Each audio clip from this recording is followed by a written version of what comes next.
नमस्कार। गरुड़ पुराण के अध्याय 2 के भाग संख्या 3 में आपका स्वागत है। इस भाग में हम यम मार्ग में पड़ने वाले समस्त 16 नगरों का विवरण करेंगे। तो हम बता रहे हैं कि वह पापी 17 दिन तक अकेले वायु वेग से चलकर 18वें दिन सौम्यपुर जाता है। वह रमणीय श्रेष्ठ सौम्यपुर में प्रेतों का महान गण रहता है। वहाँ पुष्पभद्रा नदी और अत्यंत प्रिय दिखने वाला वट वृक्ष है। उस पुर में यमदूतों द्वारा उसे विश्राम कराया जाता है। वहाँ दुखी होकर वह स्त्री पुरुषों द्वारा प्राप्त सुखों का स्मरण करता है। वह अपने धन, भृत्य और पुत्र आदि के विषय में जब सोचने लगता है तो कहीं रहने वाले यम के किंकर उसे इस प्रकार कहते हैं, धन कहाँ है, पुत्र कहाँ है, पत्नी कहाँ है, मित्र कहाँ है, बंधु बांधव कहाँ है। हे मूर्ख, जीव अपने कर्मोपार्जित फल को भोगता है, इसलिए सुदीर्घ काल तक इस यम मार्ग पर चलो। हे परलोक के राही, तो ये जानता है कि राहगीरों का बल और सौंदर्य पाते ही होता है, जिसके लिए तूने प्रयास तो किया नहीं। तू यह भी जानता है कि तुम्हें निश्चित ही उस मार्ग पर चलना है और उस रास्ते पर कोई भी लेना देना नहीं हो सकता। ये मार्ग बालकों को भी विदित रहता है। हे मनुष्य, क्या तुमने इसे सुना नहीं? क्या तुमने ब्राह्मणों के मुख से पुराणों के वचन सुने नहीं थे? इस प्रकार कहकर मुदग्रों से पीटा जाता हुआ वह जीव गिरते पड़ते दौड़ते हुए बलपूर्वक पाछों से खींचा जाता है। यह स्नेह तथा कृपा के कारण पुत्र पौत्रों द्वारा दिए हुए मासिक पिंड को खाता है। उसके बाद वह जीव सौरीपुर को प्रस्थान करता है, जो यम मार्ग में आने वाला अगला नगर है। उस सौरीपुर में काल के रूप को धारण करने वाला जंगम नामक राजा रहता है। उसे देखकर वह जीव भयभीत होकर विश्राम करता है। उस पुर में गया वह जीव अपने स्वजनों द्वारा दिए हुए त्रैपासिक अन्न जल को खाकर उस पुर को पार करता है।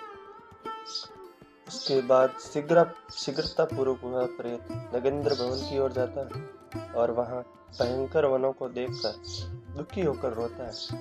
दया रहित दूतों द्वारा खींचे जाने पर वह बार बार रोता है और 2 मास के अंत में वह दुखी होकर वहां जाता है।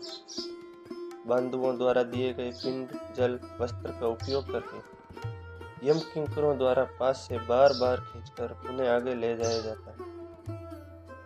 तीसरे मास में वह गंधर्वपुर को प्राप्त होता है और वहां त्रैमासिक पिंड खाकर आगे चलता है। चौथे मास में वह सेलागमपुर में पहुंचता है और वहां रेत के ऊपर बहुत अधिक पत्थरों की वर्षा होती है। वहां चौथे मासिक पिंड को खाकर वह सुखी होता है। इस प्रकार 5वें महीने में वह प्रेत क्रौंचपुर पहुंचता है। क्रौंचपुर में स्थित वह प्रेत वह बांधुओं द्वारा हाथ से दिए गए 5वें मासिक पिंड को खाकर आगे पूर्वपुर की ओर चलता है। 5.5 मास के बाद बांधुओं द्वारा प्रदत्त 59 मासिक पिंड और घटदान से तृप्त होकर वह वहां आधे मुहूर्त तक विश्राम करके यमदूतों द्वारा डराए जाने दुख से कांपता हुआ उस पुर को छोड़कर पितृ भवन नामक पुर को जाता है। यहाँ यम का छोटा भाई विचित्र नाम वाला राजा राज्य करता है। उस विशाल शरीर वाले राजा को देखकर वह जीव डर से भागता है।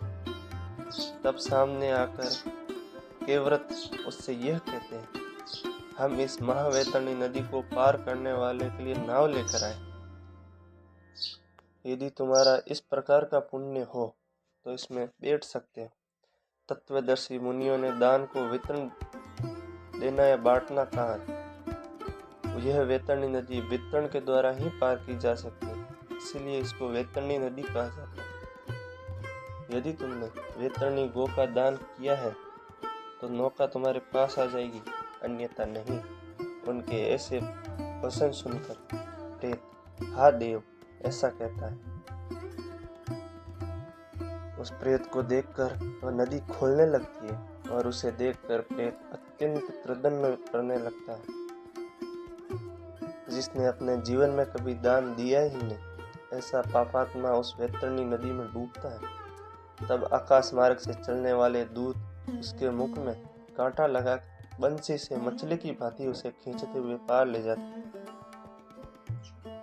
वहां साण मासिक पिंड खाकर वह अत्यधिक भूख से पीड़ित होकर विलाप करता हुआ आगे के रास्ते पर चलता है। 7वें मास में वह बहापदपुर को जाता है और वहां अपने पुत्रों द्वारा दिए गए सप्तम मासिक पिंड को खाता है।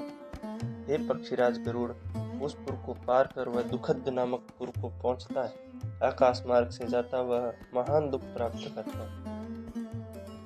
वहां 8वें मास में दिए हुए पिंड को खाकर आगे बढ़ता है और 9वें मास पूर्ण होने पर नाना क्रंदपुर को प्राप्त होता है। वहां क्रंदन करते हुए अनेक भयावह क्रंदन गणों को देखकर स्यों शून्य हृदय वाला वह जीव दुखी होकर आक्रंदन करने लगता है।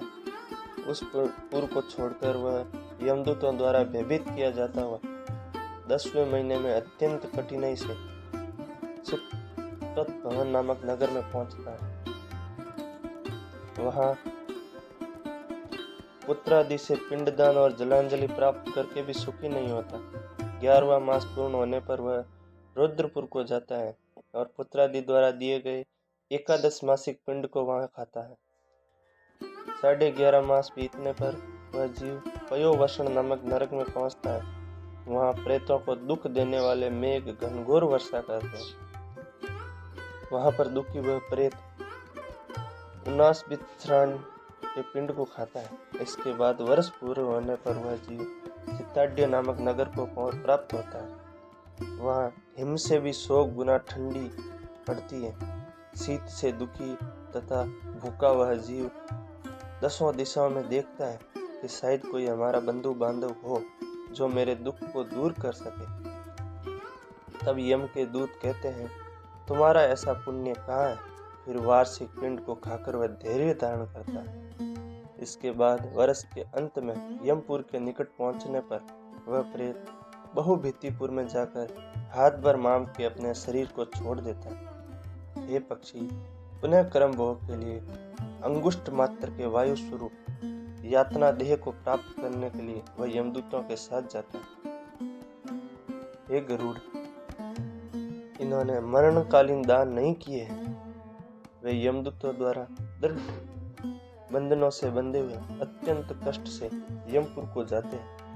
हे आकाशगामी, धर्मराजपुर में 4 द्वार, जिनमें से दक्षिण द्वार के मार्ग का तुमने विवरण कर दिया। इस महान भयंकर मार्ग में भूख, प्यासा और श्रम से दुखी जीव जिस प्रकार जाते हैं वह सब मैंने बतला दिया। अब और क्या सुनना चाहते हैं? इस प्रकार गरुड़ पुराण का 2रा अध्याय समाप्त हुआ। यहाँ तक सुनने के लिए बहुत बहुत धन्यवाद। आगे का 3रा अध्याय सुनने के लिए चैनल को सब्सक्राइब करें, वीडियो को लाइक करें।